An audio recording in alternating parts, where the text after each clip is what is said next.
We're going to go ahead and get started with a great panel. People are going to be coming back in from the coffee. I think we're going to try to do is catch up a little bit on the time, so I know people are going to be wandering back in. And although we're going to try to, we are going to actually catch up on time, we are not going to do an analog compression version. There's enough of the digital compression. So, you know, the theme of the whole conference this year is changing realities. That's the big theme. And then this session is really focusing on, so what are the policy implications of these new realities, of these changes? And when I think about it, I think about four types of reality changes. And what are, you know, the four types of these new realities? First, there's technology. We have processing power.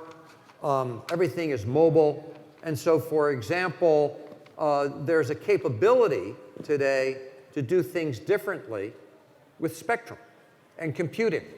So the technology landscape has changed.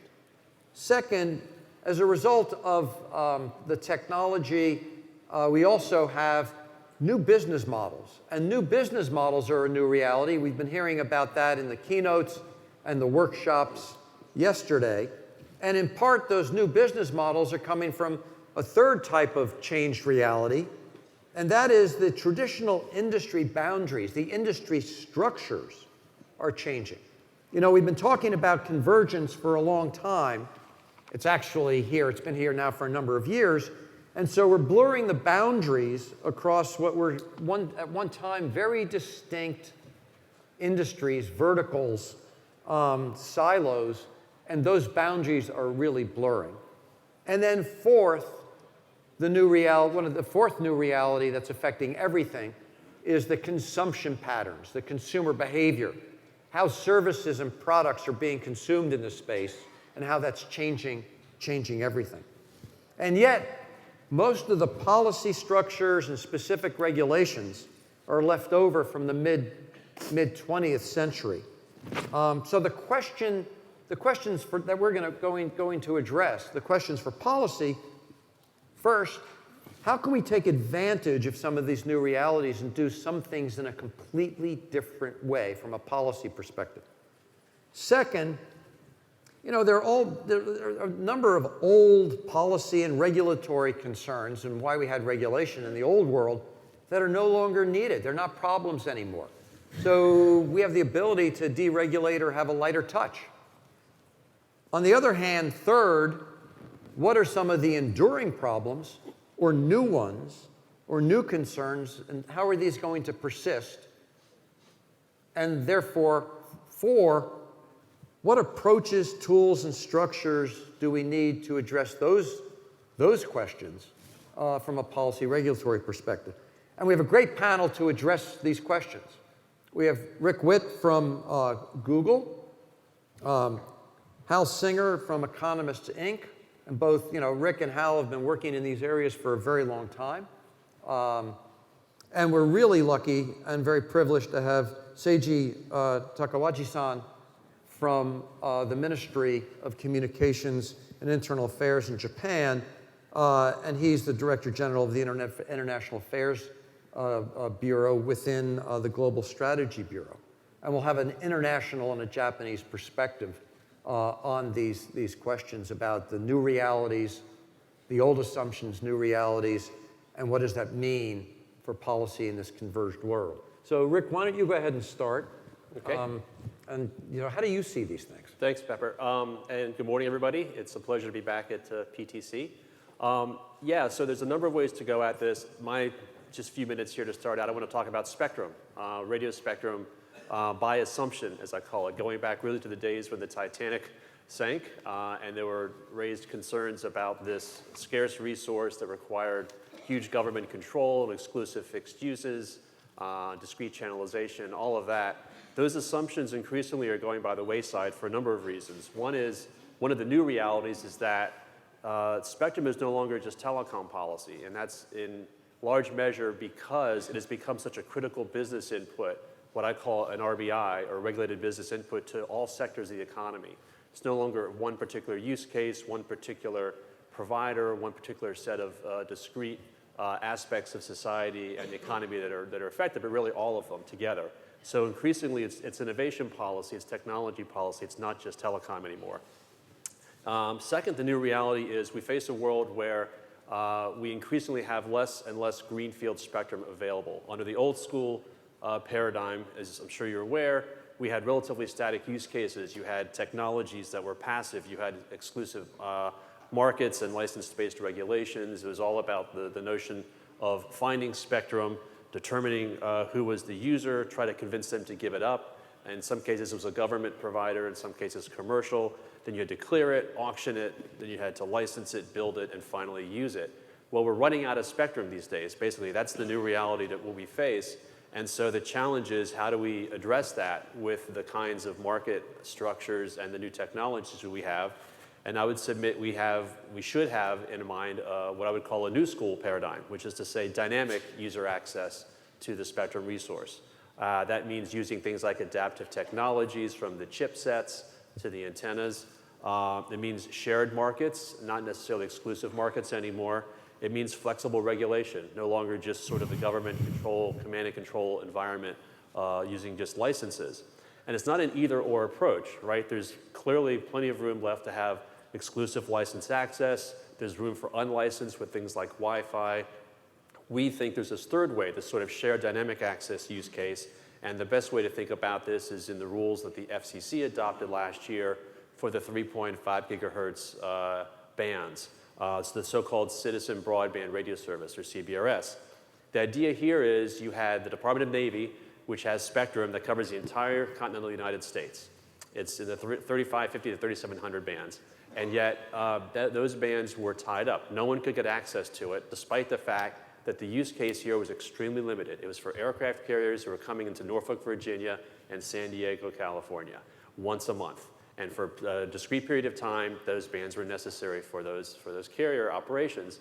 After a period of time, we convinced the Navy, Google and a bunch of folks in the industry, as well as, of course, the federal government, convinced the Navy, you know what, you don't really need to use all that spectrum, but instead of giving it up, because there are important national security implications for doing that, you can share it. And so by using a geolocation database, the so-called SAS, Spectrum Access System, we can now, for the first time, have access to spectrum that is owned by the government, controlled by the government, but for the 99% of the time will not be used by the government. Instead, it'll be subject to license, to auctions, and the leftover spectrum then available for unlicensed use. So it's basically a primary government, a primary commercial, and a secondary commercial, a so-called tripartite regime. We think this has enormous potential for lots of other places where, whether it's commercial spectrum or government spectrum, there's underutilization or there's opportunities to share around the edges in ways we haven't done before. So that's one example I would submit, Pepper, of how we look at the old assumptions around spectrum policy and the new realities requiring new ways of thinking about much more dynamic access to shared spectrum. Thanks, Rick. Hal. Oh, well, thanks for having me, and thanks to PTC for having me out here. And I wanted to use this opportunity to talk about something that I've recently written on. I have a piece in Forbes, which I'd commend you to go back and read. I'll try to do it justice here. I explained this concept to a C-SPAN producer a week or so ago, and I asked him at the end of the interview, you know, how did it go? And he said, Hal, you're a wonderful writer. And I just let that sink in for a bit. But hopefully, I'll try to make the points succinct and digestible here. I'm trying to answer a question of what is the role of regulation in this new world of convergence? What kind of protections should we be seeking from regulatory rules? And what's the FCC's role, if any, in enforcing these rules and acting as kind of the police on the street for the internet? And I begin with three broad principles that I hope I could get buy-in in from everyone. And the first is that we should do away with ex-ante prohibitions. And we look back at the last attempt by the Obama administration in the 2015 Open Internet Order, and a bunch of practices were banned. They basically told ISPs that you could not enter into a contract for priority with an edge provider at any positive price. So to an economist, that's an ex-ante prohibition. What we would prefer instead is to take on these matters using an ex post, case-by-case review of complaints as they come forward. The second big principle that I have in mind is that the rules should be symmetric. They should not asymmetrically hit one set of actors or one set of firms in the internet ecosystem. So what I'm thinking about here, and it's a bit uncomfortable laying out these rules next to a Google employee, but the concept is that there are three potential gatekeepers on the internet, right? There's the access provider, the ISP, who could do bad things if they wished. There are also internet intermediaries like Google and Facebook who could do bad things to edge providers if they wished. And finally, there are mobile operating system developers who could favor their own applications over independent application providers as well. And so to me as an economist, it's strange that we would design protections for edge providers against discriminatory conduct by one of these three potential gatekeepers. Why not have a set of rules that would apply to all three? The third and final principle is that we can't rely on antitrust law to protect edge providers. This is the pushback I get from many folks on the right, including some who are managing the Trump transition.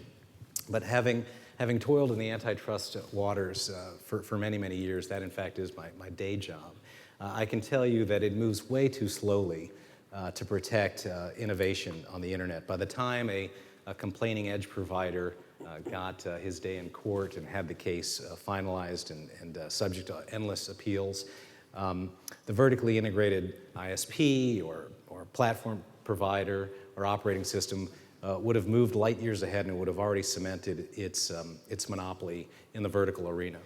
So I think with that, I will pass the mic, and I'm excited to talk about these ideas, and maybe you guys have some good questions. Great. Thanks, Hal. Takagi-san, how do you view these issues, or the broader issues even, of regulation going forward in Japan? Well, thank you very much for inviting me to this wonderful event. I want to talk about some general issue first, and also I want to mention about spectrum allocation and also net neutrality issue specifically.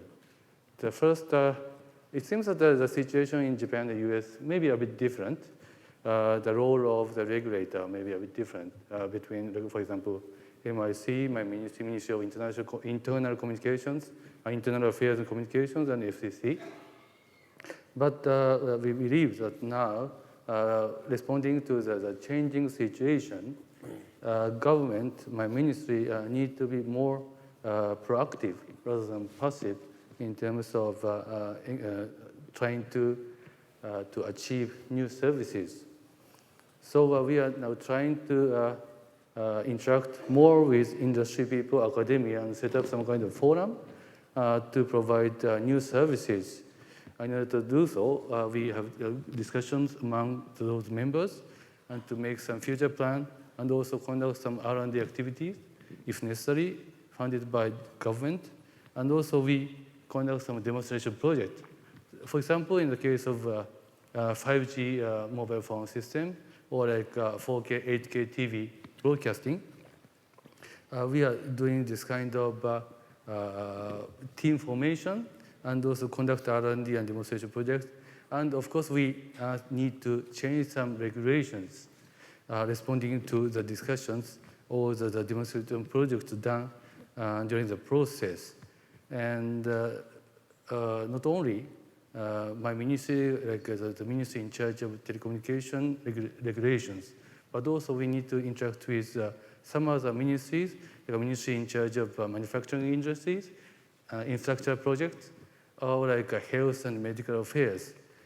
We need to change some rules in the telecommunications industry, but also we might need to change the rules in the medical and some other areas. So by doing so, we want to achieve, we want to see good new services coming up in the society. So that's what I wanted to mention about the general issue. Regarding the spectrum usage, of course, we, the MIC, my ministry, recognize the needs of the very fastly increasing spectrum usage. and also we need that the necessity of the common usage of some specific spectrum. And of course, there are some existing radio stations there, but for example, by using new technologies, we may be able to utilize better the spectrum.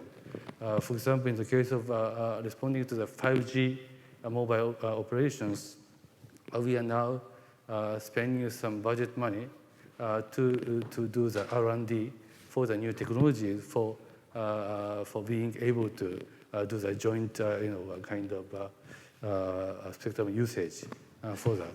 And regarding the net neutrality issue, the situation seems to be different, and I think that the American situation seems to be a bit advanced than Japanese. So we have been seeing some zero rating services by some business operators, but at least at this moment we haven't. MRC hasn't seen any problematic situations, especially in terms of unfair and unfair treatment. But of course, if the situation changes and if we hear any complaints or any problems from the perspective, also we'll be happy to consider those incidents case by case, and we may be able to take some actions according to that.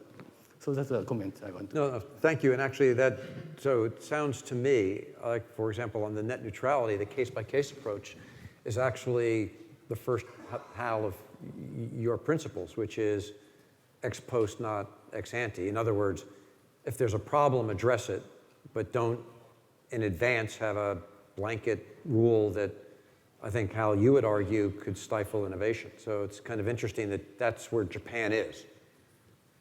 There are a lot of different flavors of ex post, right? So Tom Wheeler and I have differences of opinion as to what ex post might look like. I think in his mind, he would like to be the arbitrator of all, or the arbiter of all disputes, and to resolve, for example, what type of zero rating plan he thinks is competitive and what type of zero rating plan he thinks is anti-competitive. I have a different view of what ex post would look like. And in particular, what I have in mind is along the lines of how the administrative law judge at the FCC has been adjudicating disputes over the past decade. I've been involved in many of these. And so rather than having a bureaucrat at the FCC who's subjected to lobbying and political favors, making determinations that he likes T-Mobile's zero rating plan because it doesn't involve prices, and he doesn't like Verizon or AT&T's plan because it does involve prices. I'd rather have a fact finder, preferably a judge, make a quick determination as to whether a particular plan, be it zero rating or paid priority, or even if Google is alleged to be engaged in discrimination against content providers, making a determination quickly as to whether or not it violates some set of principles and bringing relief to the complaining party. So, I want to ask Rick about some spectrum questions, but I think you might want to have a response to Hal. So, well, a couple things, yeah. So I think the notion of this pure difference between ex post and ex ante, which in sort of non-legal terms is adjudication versus rulemaking. I mean, it's really a continuum, right? There's really no such thing as a pure world of adjudication because you have to have some sort of standards, principles, something you're being held accountable for, right? So that has to be established to some degree. And then the other side, the rulemaking, well, if you break a rule, then there is some sort of adjudication that happens, not in front of an ALJ necessarily. But so I think, to me, it's what kind of process you use. There's always going to be some element of the other involved there. In terms of this, Hal's idea about sort of splitting up some of these concerns, I think there's some aspects of this that are definitely worth consideration. Currently, you have the Department of Justice as the purveyor over antitrust law, right? And that applies to all industry segments.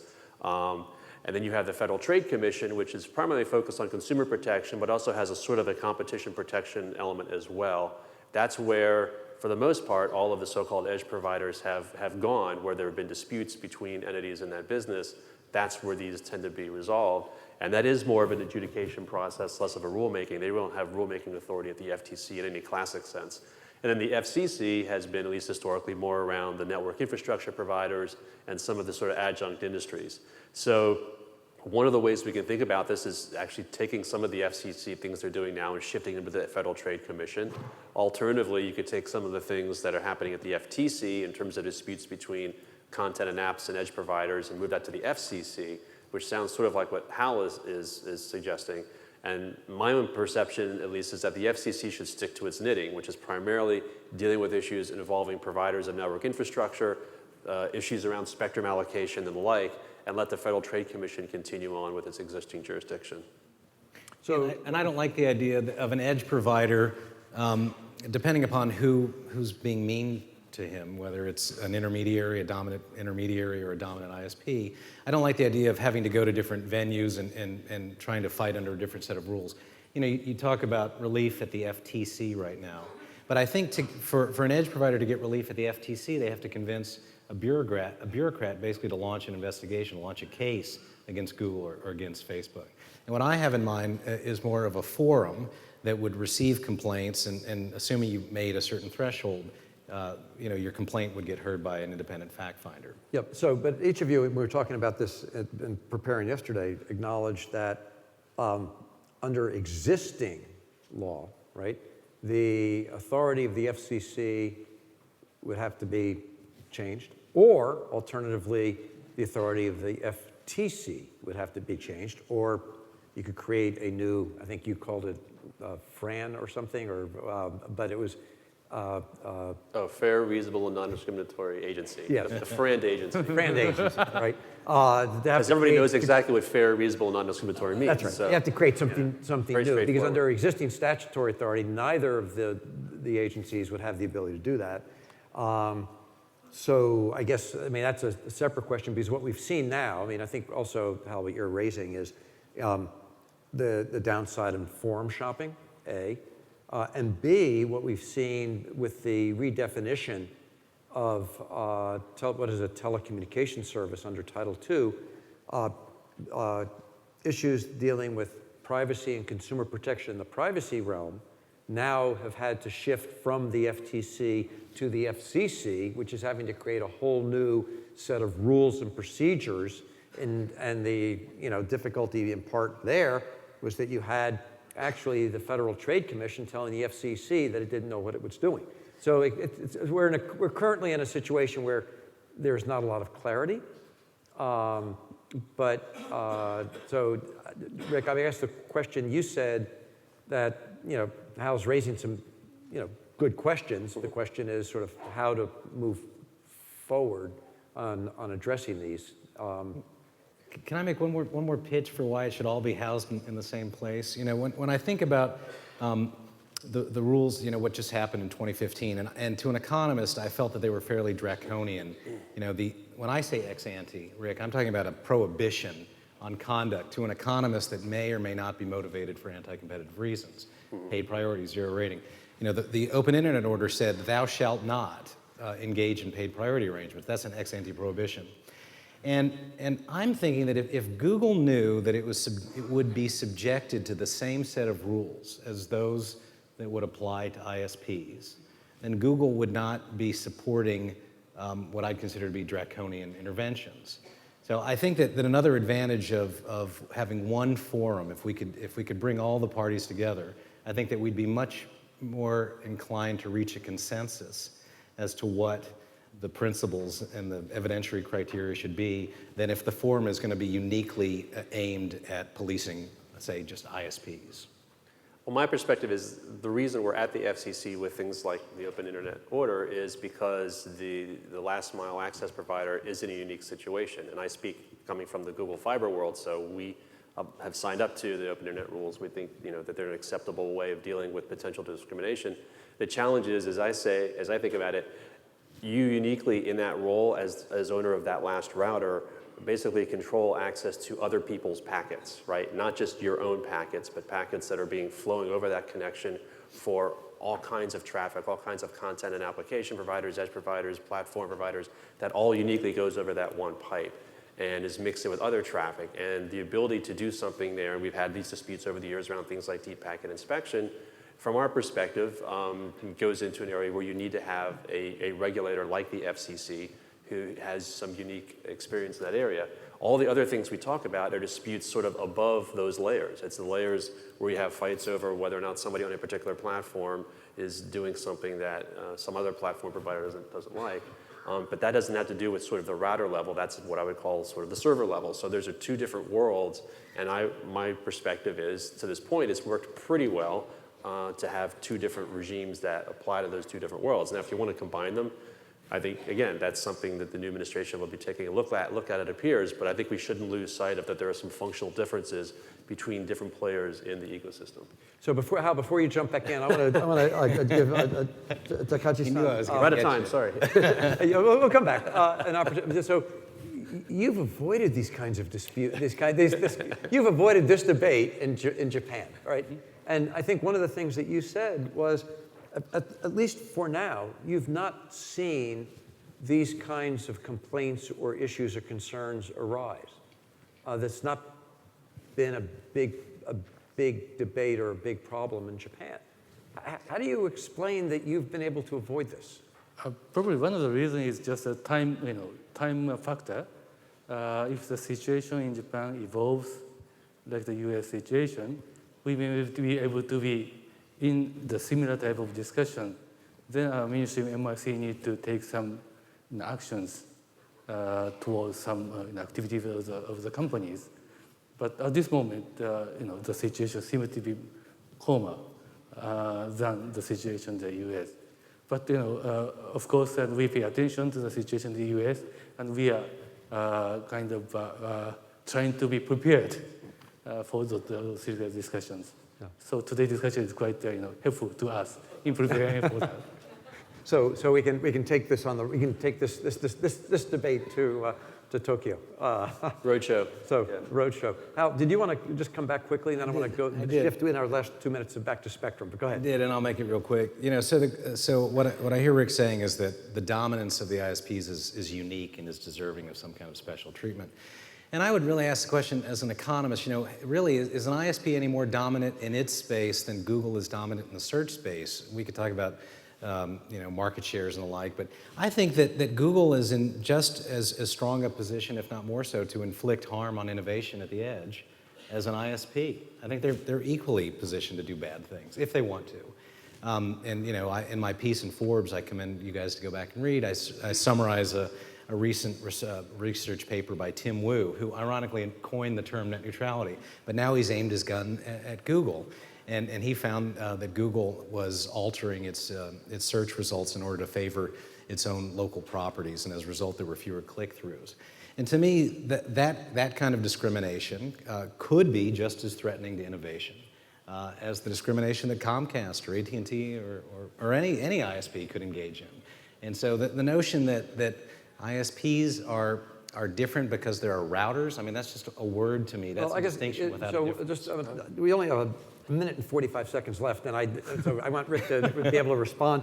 But one of the things that Rick wrote about going back almost a decade, right, with your layers paper, was that the concern was the ability, not just the ability, but actually leveraging any market power at one layer to an adjacent layer in a way that having dominance in any particular layer is not a problem if you don't exercise it in a way that leverages it into adjacent layers. Yeah. And so I guess maybe, Rick, you want to respond, but I want to just point that out because I think you see that differently. Well, that's why I love my friends in the economist world, but I think sometimes you have to understand that there are technical realities, right? It's not just a matter of looking at, quote, a market. There are aspects of being in a market where technology either constrains you or enables you to do certain things. And so what I consider sort of the person who has that last router has a unique advantage. Nobody else can replace that router. And whatever packets go through in whatever order, whether they're prioritized, degraded, blocked, whatever happens to it, those are things that provider has access to. And it's because it's other people's packets, not just the packets of their own particular the user. So that, I don't really get into it because I think this is, we can have a much longer conversation about this some other time. Yeah, and so what I wanted to do in the last 20 seconds is actually ask the question for have each of you respond to. So are these new realities creating more opportunities or more problems, right? Is it, can we do more things or do we have more concerns? I think it's a mix of both. I mean, I think there maybe are some risks in certain ways. Always vulnerabilities created when you have such churn in markets and technologies, but I think the opportunities are tremendous for folks all throughout the ecosystem at this point in time. Hal? I think it's hard to measure how much innovation is going on. And obviously, it seems like there's a lot at the edge, but I can conceive of how things could get screwed up if any one of these choke points wanted to exercise market power and extend their dominance from one layer into another. I feel like there are many, the potentials of new services, so I'm very much optimistic about it. But also we need to pay attention to the consumer protection and also internet security and other issues. So both sides, but more for the optimistic side. Thank you. The optimist on the panel. So I'm going to join me in thanking the panelists for a really great discussion. Thank you.